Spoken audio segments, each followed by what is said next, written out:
Guys, something is definitely awry at Wizards of the Coast, at least regarding new D&D and new D&D designs.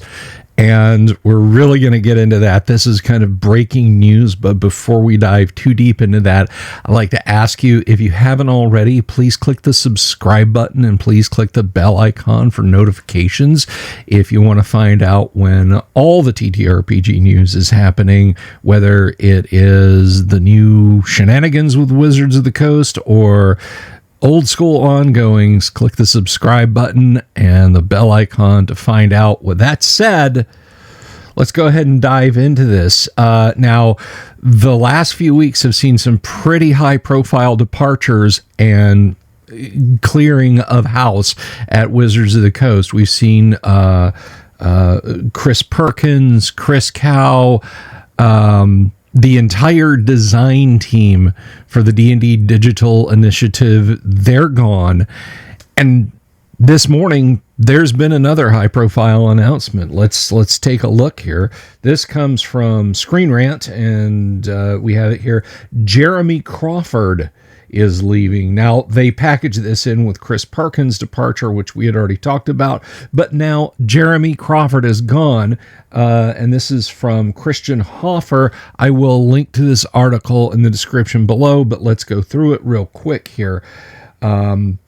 The guiding forces of Dungeons & Dragons for the last decade are both departing Wizards of the Coast.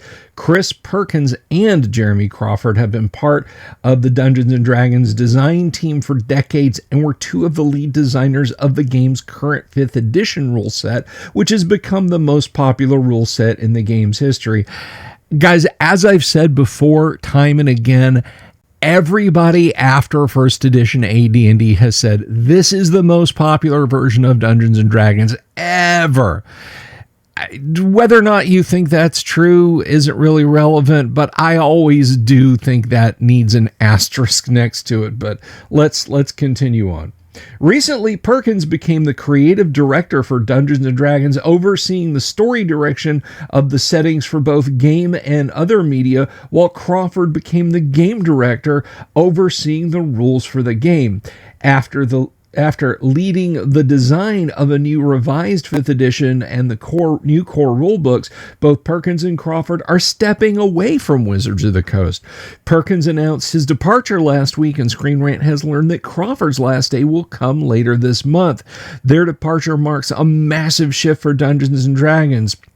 You ain't just whistling Dixie there, as the two were the primary shepherds of the game for over a decade and were the primary faces for the game in various videos discussing new products and rule changes in official marketing videos. And that is very, very true. That they're kind of leaderless at this point. I mean, I'm sure they have somebody lined up who they want, but let's go ahead and read on. The question is, why are they leaving now? And I think that's a question on everybody's mind. I mean, isn't this supposed to be the best-selling version of D&D ever? Isn't this supposed to be groundbreaking, and D&D 24 is burning up the sales charts? Wouldn't this be such an awesome feather to put in one's cap? Why leave if everything's so rosy? And it says, speaking to Screen Rant about the pair's departure from the company, Wizards of the Coast VP of Franchise and Product, Jess Lanzillo, said that this was something that the company had prepared for. Both of them had been working on Dungeons & Dragons for a very long time, Lanzillo said. It's been a point of discussion for some time and something that we've been training up everyone for. They feel really good about the teams that they have in place for the legacy that they're passing on. I don't know that that's true.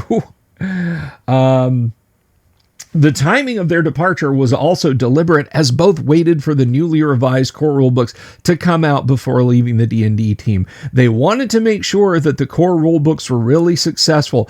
Let's unpack that for a second. There's always an initial sales surge when a new version of D&D comes out, a really new version of D&D, not 3.5, not Essentials, but something you can pin a number on and say, this is 6th edition, this is 4th edition, and so on. There's always a surge. Whether you think it's dead cat bounce or an actual uptick in interest, it happens. And if it happens, you got to jump then. You got to jump then. You can't, if you're going to go, that they were setting up all the future leads for success. I think it's the exact opposite. I think D&D 2024 is not going to do well, and I think they're getting out while the getting out is good. That has happened, and they feel really reassured that the folks in place will be able to carry on with a wonderful legacy that they've given us and then bring their own stuff to the table, which they've already been doing. Screen Rant also confirmed with Lanzillo that both Perkins and Crawford's departures were on their terms and not some part of some wider corporate move. Well, of course they would say that. They're not going to come out and say, yeah, we pushed them out. It's one of those things where you finished a major keystone creative project and you ask yourself, okay, do I have the next one in me for right now? Do I want to do something a little bit different? Lanzillo said. I think any creative can identify with that. So who will replace them? No direct replacements were named, but existing team members will have a bigger space at the table. They're turning it into even more design by committee, and it's going to suffer because of it. That's my opinion. That's my read of it. In the immediate future, no one will step in to replace Crawford or Perkins. Lanzillo mentioned that James Wyatt and Wes Schneider, principal designers who have been part of the D&D teams for years, will both have a bigger place at the table. Lanzillo also mentioned that other designers, including Justice Armand, will also have progressive leadership roles as well. I'm just going to leave that there. Although the team is losing a combined 40-plus years of experience with Perkins and Crawford's departure, other members of the team have stepped up to serve as the project leads of other projects in recent years. Outside of the core rulebooks, other designers have been listed as the project lead for all of D&D's releases over the past 2 years. According to Lanzillo, the D&D team is shifting to match existing team members' strengths. Right now, we have folks in principal and lead roles that are escalating to take on more responsibility. We're looking at the team and our needs and to figure out how to really construct the team in a way where we can work with everyone's strengths. More design by committee. Will the D&D roadmap be affected by Chris and Jeremy's departure? Imminent departures will not impact plans for D&D's futures. Of course not, because the design comes down from corporate.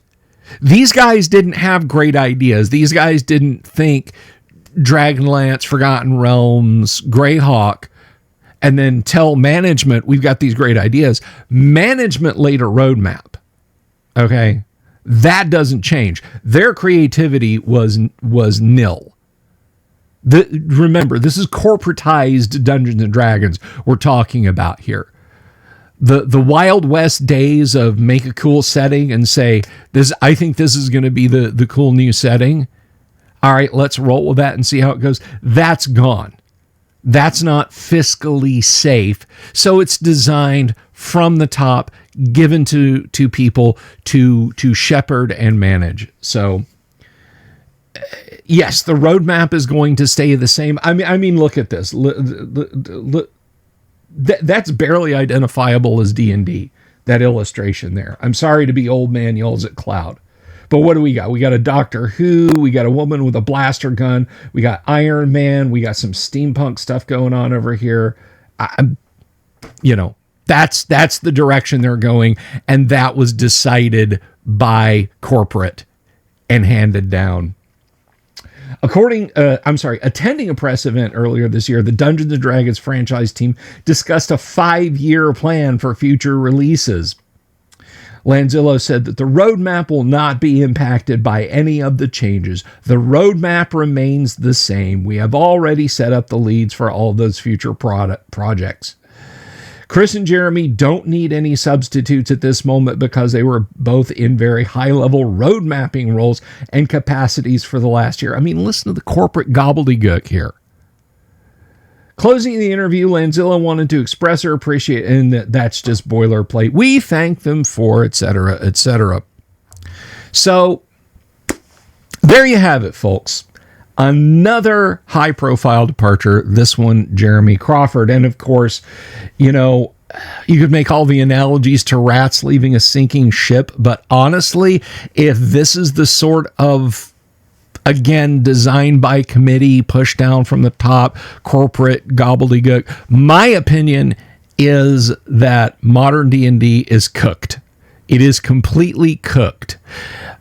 And what this means for old school D&D, well, is not much. We're going to keep playing first edition, second edition. Even there's going to be people out there who are fans of third edition, of original, of basic, of, you know, all of its varieties. But one thing I will tell you to brace yourself for is more strip mining of classical settings and modules for ideas, because honestly, it sounds like Wizards of the Coast is now completely creatively bereft. But I want to know what you guys think about it. This is pretty tectonic news, and I'd like to hear your opinions about it. So do me a favor, leave a comment down below. Let me know what you think about this.